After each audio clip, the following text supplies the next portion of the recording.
नमस्कार पिला माने आपण माननकु स्वागत जणाउछु हमर चैनल करेंट अफेयर पॉइंट को।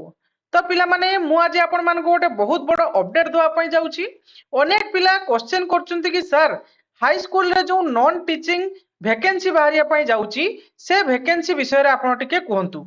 देखंतु पिला माने मु आपण मानकु क्लियर कर दवा पई चाहूची। प्रथमतः ए जो लेटर टी वर्तमान वायरल होउची जे लेटर टी आपण मानकर कोनोसी एडवर्टाइजमेंट नुह। एटा होची आपण मानकर directed of secondary education Odisha Bhubaneswar तरफ रु आपण मानकर जो additional secretary of government school and mass education department को पाख को पठाई छि। बुझी पाले एटा गोटे लेटर। बुझी पाले एटा कोनोसी एडवर्टाइजमेंट नुह। किंतु एथिरे आपण मानकर कोन लेटर टी रहिछि ना submission of information for fill up the vacancies of non teaching staff. बुझियला फुल्ली एडेड हाई स्कूल माने आपण मानकर हाई स्कूल रे जो नॉन टीचिंग स्टाफ आपण मानकर जो पियोन एवं क्लर्क माने रहउचंती तो केते कोन वैकेंसी रहिछि सेटा आपण मानकर डायरेक्टेड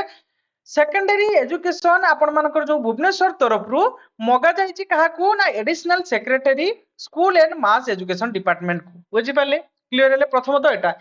तो मु क्लियर कर दवा पई चाहूची पिला माने देखंतु आपण मानकर जेहेतु लेटरटा आपण मानकर मगा जाइछि जे केते आपण मानकर स्कूल गुडी करे नॉन टीचिंग स्टाफ वैकेंसी रहिछि तार डिटेल्स आपण मानकर मगा जाइछि। बुझि पाले तेनु मगा जाइछि माने आगो को बाहरिबो। बुझि पाले मु आपण मानकु क्लियर कर दवा पई चाहूची मगा जाइछि माने आगो को बाहरिबो।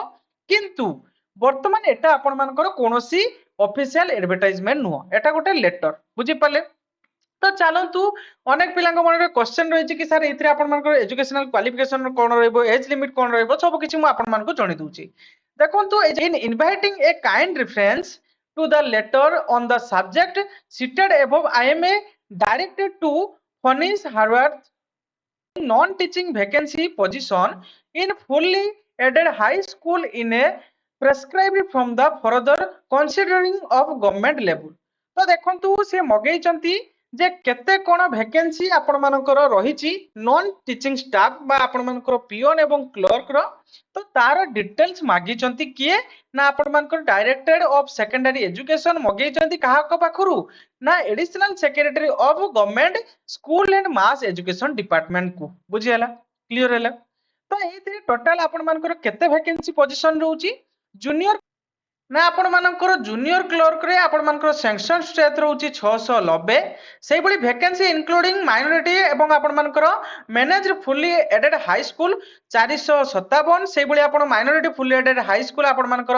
एक्सक्लूडिंग माइनॉरिटी बुझियला 439 सेही बली भाबरे एटा हला क्लर्क गला एवं पियोन रहउची आपण मानकर 2070 सेही बली भाबरे वैकेंसी इंक्लूडिंग माइनॉरिटी आपण मानकर 1162 सेही बली भाबरे आपण एक्सक्लूडिंग माइनॉरिटी केते ना 1136 टोटल आपण मानकर रहउची सैंक्शन स्ट्रेंथ आपण मानकर 2760 एवं आपण मानकर एक्सक्लूडिंग माइनॉरिटी 1690 टोटल पियोन एवं जूनियर क्लर्क मिसिकी सेही बली भाबरे आपण मानकर एक्सक्लूडिंग रे आपण मानकर रहउची 1566 टोटल आपण मानकर वैकेंसी रहउची। As per the government rule आपण मानकर जो नोटिस रहिछि नोटिस नंबर आपण मानकर managing committee has been minority manage fully aided high school to empower the make recruit to teaching and non-teaching post their school through selection process। so out of 1619 आपण मानकर जो 1619 post आपण मानकर रहउची including minority रे बुझी पड़छंती तो non and vacant non teaching post 53 number of vacant 18 number junior clerk and 35 number peon are minority आपण मानकर manage full aided high school तो हेंस ओनली 1566 एटी देखि पारथुबे 1566 आपण मानकर कोन ना vacant mainly kindly to consider to fill up the non teaching vacant fully aided high school and recruit process taken to government level as per the affirmation government resolution. तो देखंतु से कहउचंती जे एटा मु आपण मानकु जहा कहली एटी से मेंशन कराइछि आपण मानकर वैकेंट इंक्लूडिंग माइनॉरिटी आपण मानकर 1619 टी पोस्ट रहउछि एवं एक्सक्लूडिंग माइनॉरिटी रे आपण मानकर 1566 टी आपण मानकर पोस्ट रहउछि। देखंतु जेहेतु आपण मानकर एटा जूनियर क्लर्क एवं पियोन पोस्ट रोचे आगो को तो आपनकर जेटा ऑफिशियल एडवर्टाइजमेंट जतबे बाहरिबो सेतबे जणा पड़िबो जे किए एहा को कंडक्ट करिवो ओ ट्रिपल एससी करिवो कि ओ डबल एससी करिवो तो आप सब किछि आपनकर सही ऑफिशियल नोटिफिकेशन रे जणा पड़ जिवो जेतु एटा आपनकर पियन एवं क्लर्क रो पोस्ट रोची तेनु एथिरे आपनकर 10th किबा आपनकर +2 रही पारे बुझी पाले आपनकर जूनियर क्लर्क रे एथिरे +2 रही पारे पियन रे आपनकर 10th प्लस आपनकर रही पारे बुझी पाले सही अनुसार आपण प्रिपरेशन करंतु देखंतु एथिरे आपनकर सैलरी कोन कोन रहइबो देखंतु सैलरी आपनकर এই জায়গায় দেখন্তু মু দেখি দউছি স্যালারি আপন মানকৰ 19000 আপন মানকৰ গ্রেড পে রহিবো এটা হচ্ছে আপন মানকৰ জুনিয়র ক্লার্ক ৰ এবং পিয়ন ৰ আপন মানকৰ 17000 গ্রেড পে আপন মানকৰ রহিবো সেই অনুসারে পিলা মানে আপন মানকৰ প্রিপারেশন করন্তু আগকু এতে সারা ভ্যাকেন্সি আপন পিলা মানে দেখন্তু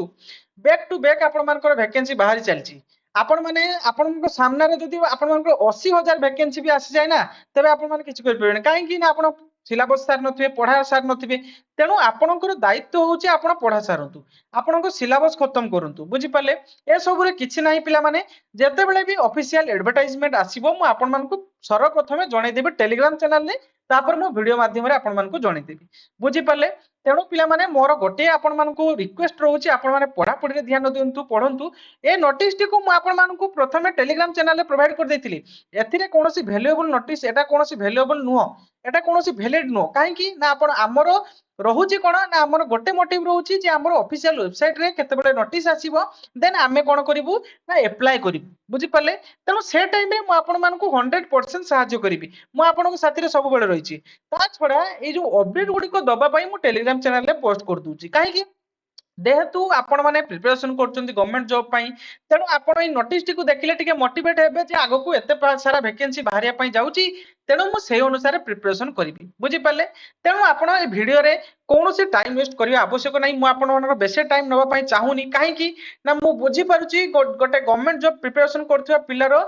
गोटे मिनिट रो मूल्य मु जानिची सेति पई मु कहूची आपण माने ए सब रे किछि मुंडो खेलंतु नाही आपण जानि रखंतु जे एतिकी सारा वैकेंसी आपण मानकर बाहरिया पई जाउची तेणु सेही अनुसार आपण निजर सिलेबस प्रथमे सारंतु सिलेबस सारी आपण प्रैक्टिस करंतु ऑटोमेटिक आपण मानकर सिलेक्शन हे जिवो आपण निजे जानि परिबे जे एते वैकेंसी आपण मानकर आसिला बुझी पाले तेणु पिला माने मोर रिक्वेस्ट रहउची आपण जेमति प्रिपरेशन करचंती सेही बडी भाबरे आगो को चलंतु आगो को बहुत सारा आपण मानकर वैकेंसी बाहरिया पई जाउची बहुत सारा एग्जाम मध्ये होबा को जाउची तेणु ए सब रे आपण मुंडो रखले आपण पाठ पढा रे ध्यान दियंतु देख ध्यान दियंतु तो ये थिला गोटे कंप्लीट इन्फॉर्मेशन अनेक पिलांको मन रे डाउट थिला कि सर ए जो लेटर टी आपण मानकर आसीची एटा एडवर्टाइज ने मु क्लियर करता पई चाहूची एटा गोटे लेटर हैला कि गोटे ऑफिशियल लेटर जहा कि वायरल होची डायरेक्टर ऑफ सेकेंडरी एजुकेशन तरफ रु आपण मानकर additional secretary of government school and mass education department को पठाइची जे केते नंबर वैकेंसी रहिची आपण हमको डिटेल्स दियंतु तने आगो को बाहरिबो बुझी पाले जेहेतु लेटर मागाई जे आगो को बाहरिबो एटा तो सुनिश्चित 100% किंतु वर्तमान आपण मानकर दायित्व जहा ता तुलंतु बुझी पाले आपणकर दायित्व रहिछि किबळी भाबरे पाठ आपण सारिबे सिलेबस आपण सारिबे प्रथमे सिलेबस सारंतु तापरे आपण जेते बेले भी जहा नोटिफिकेशन आसु बा जेते भी जॉब अपडेट आसु हम टेलीग्राम चैनल रु आपण सर्वप्रथमे पाई परिबे तो तेणु मु आपण मानकर अधिक टाइम नवा को चाहूनी तेणु ये थिला आपण मानकर जो नॉन टीचिंग स्टाफ वैकेंसी रो रिलेटेड गोटे अपडेट तो अनेक पिला मन में क्वेश्चन थिला तेणु पिला माने आशा करूची मु पूरा कंप्लीट इन्फॉर्मेशन आपण मानकु जणे दी परची वीडियो जदी भल लागे दियो पिला माने गोटे लाइक करिवे चैनल टी को सब्सक्राइब कर रखिबे मु आगो को मध्ये एई भली भाबरे इन्फॉर्मेटिव वीडियो आपण मानक पई नै आसीबी थैंक यू।